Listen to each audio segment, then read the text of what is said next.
Alright guys, I am working on a 2002 Honda Accord 4-cylinder manual transmission.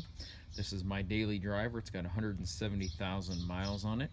And today, what we want to do, I've been having some electrical issues with starting. I've had the battery replaced and the alternator checked, and everything seems to be fine.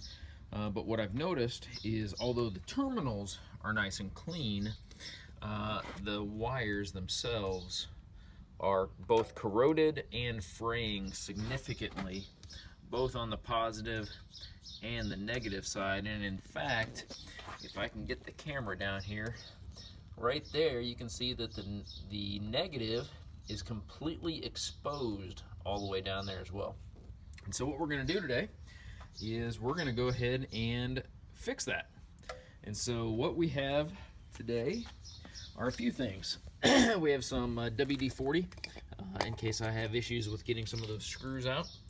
We have a J battery hold down bars, new, because the old ones are corroded. We have a 51-inch 4-gauge wire that we will go ahead and use for the negative, that part that I showed you that was corroded down there. That's going to be a replacement wire for that. We also have a 24-inch 4-gauge, and that's going to replace the other negative wire. And then we have a top post dual lead cable saver, which is a splice. And so what we'll do is we'll cut back the current positive cables to where they're not corroded. We'll connect them to this, and then I think what I'm going to do is also replace this post. So I have some new positive and negative terminals there that are heavy duty, and so I will probably cut that off, splice it onto this, and then of course we got some electrical tape in order to go ahead and make sure that it's watertight and ready to go. So that's what we're going to do, and so I'll go ahead and cut in and out on this as I go through it. Really the only tools that I'm really going to need are a couple wrenches to go ahead and get those bolts off. There's the bolt here, and then again where that cable is down here, if I can get it to focus, which I can't right this second. Let me see here. Get back down. That cable right there in the center of your screen.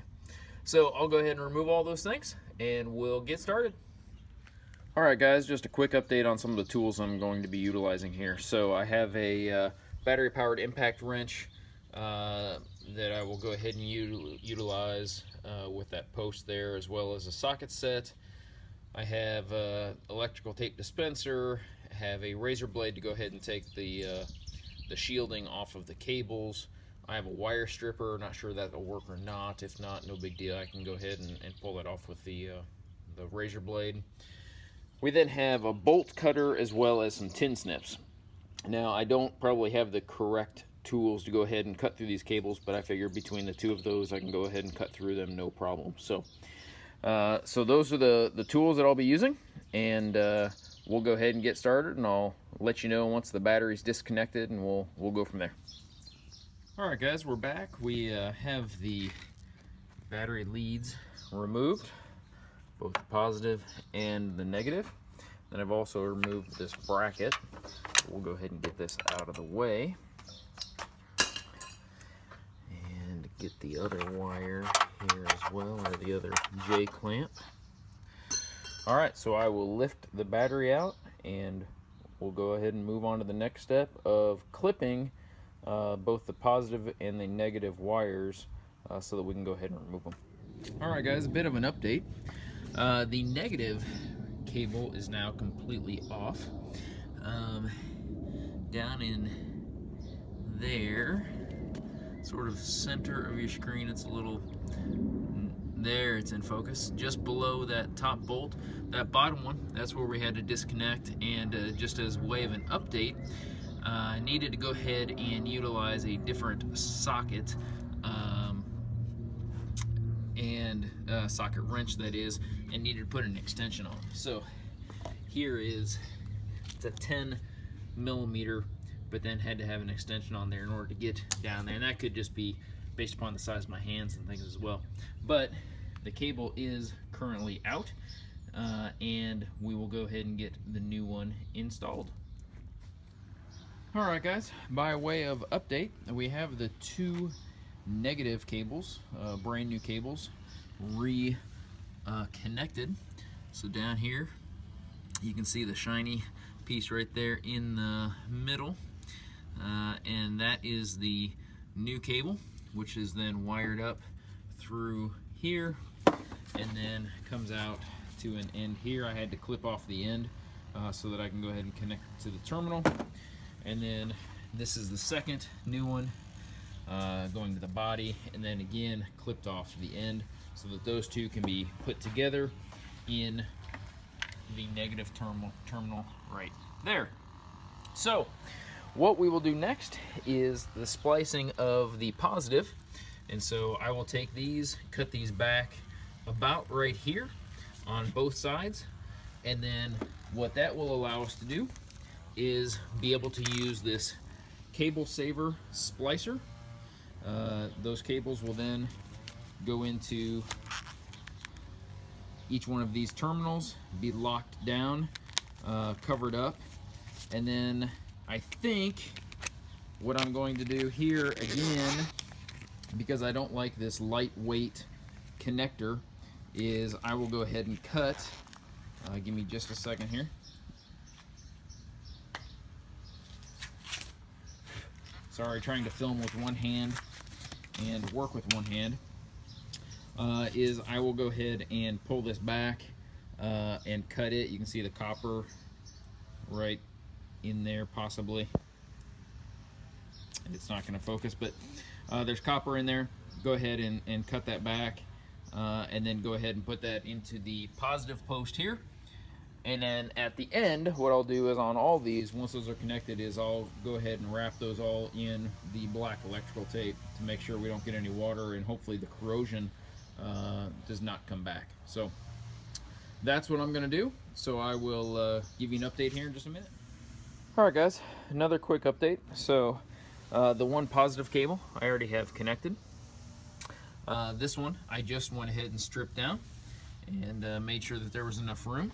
And now I will go ahead and utilize this, pull this sheathing back so that I can get to the lockdown screw. There we go. So you see a lockdown screw right there. It goes in there. So I will go ahead and essentially put this in here, get it locked down, put the sheathing back down, and electrical tape that so that that's completely sealed.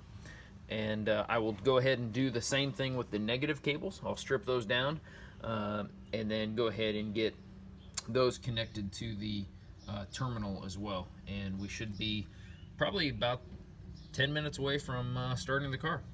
So I'll be right back. Alright guys, by way of update, I already have the positive cables connected. They are all taped up real nice and tight. I have yet to go ahead and splice this off, but I did utilize the negative cables and got those wire stripped and then connected into this terminal, and I will go ahead and tape that off. And once I tape that off, I will go ahead and cut the sheathing on this, take this off, and put the other high or heavy duty battery connector on it, get it taped up, and we'll be ready to start putting the battery back in. Okay guys, have the positive terminals connected. Everything's electrical taped on there. Can't get to any of those copper wires anymore. Same thing on the negative. We have it completely spliced, and actually new cables throughout it, spliced cables on the positive. So the next thing is just reinstalling the battery. So I will get that started, and we'll come back and we'll test it out. Okay guys, we're back, and I have everything, the battery back installed. I have the terminals connected. And so now it is the moment of truth. Before I put the battery bracket back on, before I clean up the wires a little bit, we want to verify that everything is working. So let's go around and see if we have lights in the car. We have a light here, that's good. We get into the car, the clock has reset, so that's also good. We also have a dome light, so that's good. So we have power. Now let's go ahead and start it.